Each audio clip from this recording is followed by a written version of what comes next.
மும்பைக்கு வந்து எப்பயும் அவங்களோட ஹோம் கிரவுண்டு ஒரு பெரிய அட்வான்டேஜாக இருக்கணும்னு சொன்னோம். ஆர்சிபிக்கு அப்படியே ரிவர்ஸு. அவங்களுக்கு வந்து இவங்களுக்கு எப்படி அட்வான்டேஜாக இருக்கும் அது மாதிரி இவங்களுக்கு பெரிய டிஸ்அட்வான்டேஜாக இருக்குது அந்த கிரவுண்டை வச்சுட்டு. ரொம்ப எல்லாருக்குமே தெரியும் ஆக்சுவலாக ஆல்ரெடி. சின்னசாமியில் வந்து ரொம்ப குட்டி குட்டி பவுண்ட்ரி எட்ஜ் ஆகிறதெல்லாம் வந்து 4-6 போகுது.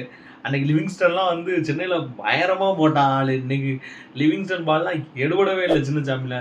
இந்த மாதிரி ஒரு சுச்சுவேஷனில் தான் அவங்க என்ன பண்ண போகிறாங்க அப்படின்னு சொல்லி பார்க்கணும். ஏன்னா வந்து லெக் ஸ்பின்னர்ஸ்லாம் கண்ணாபின்னா நடி வாங்கியிருக்காங்க சின்னசாமியில். ஸோ அவங்க கிட்ட இருக்கிற ஒரே ஒரு ஸ்பின்னரு குருணல் பாண்டியா மட்டும்தான். அதே மாதிரி இருக்கிற இன்னொரு ஸ்பின்னர் சுப்னல் சிங். பட் வந்து ஒரே மாதிரி ஆப்ஷனாக வச்சு 2 பேர் ஆடுவாங்களா அப்படிங்கிறது ஒரு பெரிய டவுட்டு தான். இந்த மாதிரி சுச்சுவேஷன்ஸில் தான் எப்படி சமாளிக்க போகிறாங்க. அதுவும் இல்லாமல் இன்னொன்று என்னன்னா, இப்போ இந்த மாதிரி 170 ஸ்கோர்லாம் சின்னசாமியில் வந்து பத்தவே பத்தாது. ஒரு 200 மினிமம் ஒரு 200 அடிக்கணும். நம்ம சொல்லியிருந்த மாதிரி அந்த ஒரு மிடில் ஆர்டர் ஓவர்ஸ் இருக்குது. இன்றைக்கி அந்த டாப் ஆர்டர் ஃபெயில் ஆனதும் அந்த மிடில் ஆர்டர் படுத்து நான் பாருங்க. அந்த மிடில் ஆர்டரில் ஒரு பிரச்சனை இருக்குது கண்டிப்பாக.